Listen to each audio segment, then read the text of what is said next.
Hello, this is John with Brainstorm Comics and Gaming. Chandler. Mr. Sizzle himself is here next to me.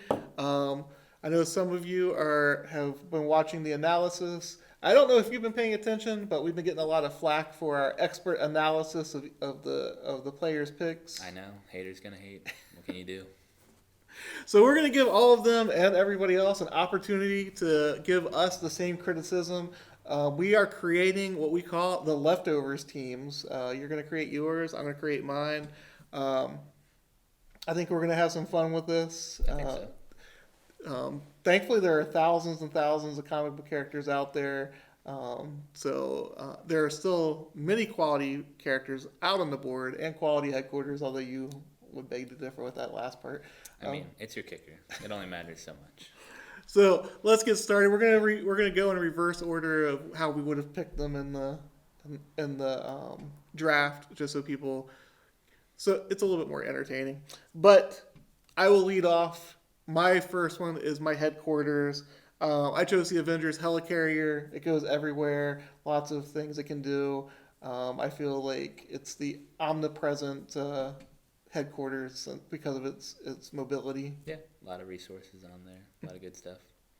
Solid pick. It's a kicker. It is what it is. All right, for mine, I'm taking the Hall of Justice. I was bouncing back and forth between the satellite, but I'm like, who is that really for? Why do I need to show off? It is what it is. It's my kicker. It has resources. It's good. It's a building.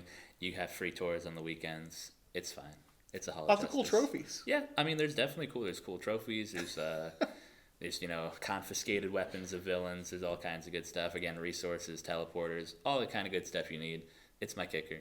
So we'll go with snake order also, so you go back to back. All right, for my next pick, I am choosing Daredevil.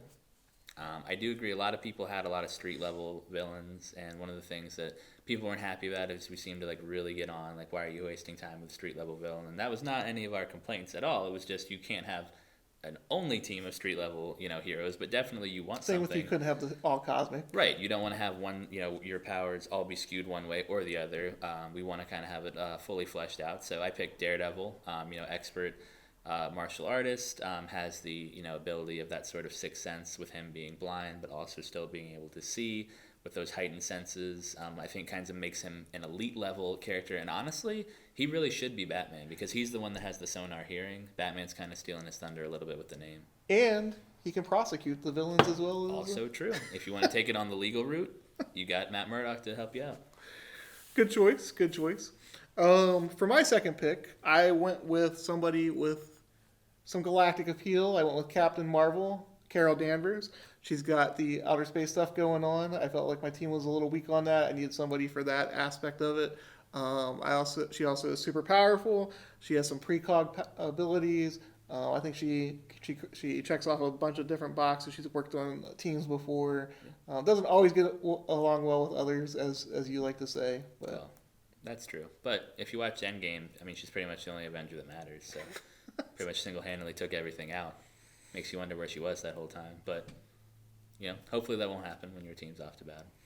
So I followed that up with my third pick. I feel like every team needs a benefactor, so I went with Tony Stark, Iron Man. I was shocked that he was not taken off the board when we were doing the draft. Not only is he rich, he has a lot of resources and intelligence to build new technology. So I figured that would be important as well for my team. We'll find out later why that is. I have some. They won't be surprises because we talked about in the analysis. Things in the works. There'll be surprises for everybody else. Yeah. All right, my third choice. Again, a lot of people already took a lot of really good mystic characters. I think it's important to have that magic quality in there. There was one that I thought was still pretty powerful that was left on the board. So I'm picking Braven. We had a couple of her Teen Titans counterparts snatched off the board, but I think she has a lot to offer to the table. Obviously, that mysticism, but also, daughter of, a adjacent devil character with Trigon, mother and angel. So she has a lot of kind of that intergalactic, kind of interdimensional being tied to her soul and her being and her creation in the first place. There's also different versions. There's, the White Raven. They're, again, sort of like Jean Grey, where depending on the moment, she has a lot of abilities, some of it cosmic, a lot of it mystic with magic abilities. So I definitely wanted to have somebody like that on my team. Not a bad choice. So, with number 4, Wolverine was already off the board. It's true. Incredible Hulk was already off the board. It's true. So what do? You combine the two of them in the weapon H. You get both characters with one, super strong. You get healing powers. You get all that. Is he a team player? No, but who cares? You drop him in the middle of a battle, he'll go take out everybody. Just smack him around, get him angry, and drop him in a field. That's right. Oh, man. You have nothing to comment on. I have no comment on that. That's true. I can't disagree with the logic. All right. So for my 4th pick, not necessarily my first choice, but again, I like to try to have an even team where you want to have, you can't have all quarterbacks or all kickers. So I felt like my team was in need of a speedster. Would have probably gone Wally West, Barry Allen, something like that, but I worked with the hand that I was dealt. So my choice is the Flash, Bart Allen. I do like that pick in the sense that he is from the future. So I think you're going to hear some criticism for Steve for why you didn't go with Quicksilver. Well, there's a good reason why I didn't go with Quicksilver, but we don't have time to get into that. Mostly because I would never in a million years. But Bart Allen, every version because he's an X-Men. Every version of the Flash is better than Quicksilver. We don't need to go into details of that, but Bart Allen has that element of being from the future, so he has that type of knowledge, has access to the Speed Force, which is what I was saying in my analysis, that I think everyone that took one of those characters, that's a smart move, because not only do you have this incredible ability. Jesse Quick still out there? I know, but just Bart Allen's a little more near and dear to my heart. Somebody I'm a bit more familiar with. And again, at the end of the day, if everybody is brooding and in a room, and you have to have somebody that can liven up the group. The formerly impulsive Bart Allen.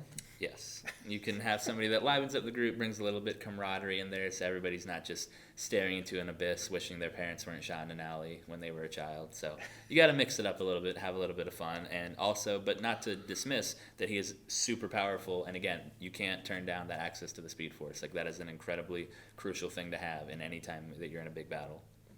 Good pick. I'm up again.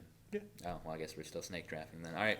So my next pick, I had, again, trying to have a fully even across the board. I want to have a little bit of everything. So for my next pick, again, a little surprised. I thought that somebody, and particularly somebody would have taken this character, but they left him on the board. So I'm going with Swamp Thing. Balmori, where are you? I know. I could have sworn he was going to take him, but he did not. I think, with, again, access to the green. Animal Man also. Pretty powerful. I was between. Animal Man does have the power. Him. But again, I'm surprised at several things that he didn't take either of those characters. But Swamp Thing, incredibly powerful character on a large scale. Has some weaknesses depending on where exactly this battle is taking place, who is there, if anybody's carrying matches. But for the most part, very strong character, has access to the green, which encompasses all of life on planet Earth. Super powerful. Somebody, again, a little bit of elements that I didn't already have, trying to get that fully fleshed out team. So I chose Swamp Thing. Not a bad choice. He definitely is a very powerful character. So, this next pick, you didn't see coming. You all didn't see it coming, but you know who did see it coming? Ulysses, the inhuman who can see the future. A character like that, he's going to help you prepare your team. He's going to make sure they're all ready for what's coming down the pike. And unlike the Marvel Universe, I don't have any qualms about using my knowledge of what's coming to prepare for it. Well, I guess that's true. Hard to argue with that. So we're moving on to number 6. This one will not be a shock to anybody because I mentioned it probably 8 million times in the analysis. Something 8 million like and one. Something like that. That is Karnak. Karnak can see the weaknesses in any structure, in any person, in any situation, and help people attack it. So for me, I don't feel like I need a super tactician if I have the guy who knows like what to attack already. If only he could see the weaknesses inside. If only he could look inwards on that. I have nothing to comment on Karnak. I can't wait for the comment section for that one. I think your team's going to get lit up a little bit. All right, for number 6, after watching the draft and with One Punch Man being taken, apparently there were no rules. So I also jumped off the board and decided to have no rules for myself. And in the spirit of this one is actually a comic book instead of just a manga. So I think it You counts sound bitter. even more than One Punch Man. No, I'm just saying, we have rules here, and even if you don't break the rules, the sanctity of the spirit of the rules still is broken. But I chose Aang from Avatar: The Last Airbender. Master of all four elements, very powerful character, and again has its own comic, so it counts, qualifies under these rules that may or may not exist. That was your which pick That was was that? number 6. All right. All right, and then for number 7, I chose a character. I said a lot. I was a little surprised. Not necessarily, I guess more disappointed than surprised. I felt like there was a lot of good independent characters. While a couple were taken, for the most part, it was mostly Marvel and DC, which you can understand why in terms of superheroes. They are definitely the big two and have the most to pick from. But there are a lot of good independents that I felt like were ignored. So not including Aang, I wanted to have some of that on my team. So I chose the character Black Hammer. For those of you not familiar, it is a comic line. Black Hammer now is its What own. hack writes that? It has its own universe. You shut your mouth. You know exactly who writes it, and you should just be very careful what you say. I love Jeff Lemire. That man is a genius. And Black Hammer essentially takes the best of like the gold and silver age of both Marvel and DC, kind of has its own spin on it, amalgam versions of a couple of those characters. Black Hammer is the namesake of the title, which again has gone to spin off in like 8, 9, 10 different series at this point. All of them are amazing. You should check them out if you're not familiar. Black Hammer is sort of a mishmash of Orion, some of the new gods, and Thor kind of mixed together. Little dash of Superman thrown in there, but kind of all of the really good stuff that you want to have. So he has that cosmic level ability. He also has that access to powers of things such as lightning, superhuman strength. He has, as his name would imply, a giant hammer with him, which is just cool among other things. But he's a very powerful character, somebody that I definitely want on this team, somebody I feel like should have maybe been utilized during the actual draft. But like I said, I feel like a lot of independents were left to the wayside, ignored. But again, there is a lot to choose from Marvel and DC, so I can't really fault anybody. Thousands of characters. So, number 7. What was that word you used? Amalgam? Is that the word you used? That was the word I used. We went with Access, the guy who bridged the gap between Marvel and DC, the guy who can travel between both dimensions, but that's not even why I chose him. Why did I choose him? Because he can combine 2 characters that he picks. So we might see some of my characters combined to fight some menaces in the future. But should you? Well, there are already a couple already. Too late. It's already been done. We can't go back. Can't put it back in the box. So, I'm going to go back to the kind of way how I introduced the character before. Wolverine's off the board. That's true. Batman is off the board. That's true. We're going Amalgam again. Dark Claw, he's rich. He's got Wolverine powers. He's got Batman powers. He can solve crimes. He's an abomination. I think you mean awesome. Okay.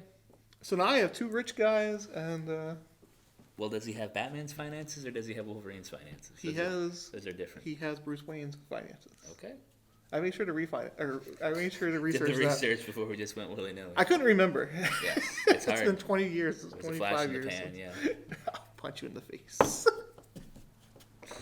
All right. Yeah, we're getting violent here. So I guess that ends with me. Yep. My number 1, my character again. As I said, I felt a lot of independents were left off the board, and somebody who I could have sworn was going to jump into this territory and sort of did, but didn't pick the character I thought they were going to pick. Swears Robert Kirkman is his favorite writer. And yet left him off the board, so I am picking Invincible, unless you've been living under a rock for a while. He skipped Invincible and Spider-Man. He did. I mean, he's got to live with that now. That's on him. But Invincible is an incredibly powerful character. A lot of similar qualities as Superman, Spider-Man. There's a very popular television show right now. Just got renewed for a 2nd and 3rd season with plans on doing 7 or 8. The book is... You should plug what it's on because they don't get enough advertising. Amazon Prime or whatever their streaming service is. It's on there, but it is a long-running comic. It's incredibly popular. I love it. It's one of my favorite series of all time. He's incredibly powerful. He is half human, half Viltrumite, which is just a sort of a Krypton-esque planet, except it was not destroyed. An analog, yeah. but he was able to defeat essentially the rest of that superpowered, jacked up on steroids, crazy, murderous race almost single-handedly on his own, making him incredibly powerful. I think he could very easily go toe-to-toe with Superman. Was able to beat his father, the ruler of their planet, a lot of other, again, just incredibly powerful characters. He wills it, but he also has that like heart and soul, being raised on Earth and having kind of those like homegrown roots. Really good person, family man. He can throw trash bags really far. He can throw trash bags really far, all the way to France from America, so that's impressive. Really good all-around character. Like I said, I think definitely has leadership capabilities. Heart and soul of your team, good person to have around. Mark Grayson's a good person. You want to have him on your team, but also, again, just insanely powerful. And you got to have one punch-em-up character that can fly, I feel like, on any good, solid superhero draft. Sounds good. So, that is Mr. Sizzles and my leftover team. I'm going to call my team the Leftovers. I don't know, the Steel Curtain. Is that what you're going to call yours? The Leftovers adjacent. Leftovers East. Leftovers West Coast. So hopefully you enjoyed watching this one. We hope that all the people who participated in the draft have some fun with it and blast us for our picks. I think you're going to get blasted harder than me, just so you know. I don't know. No?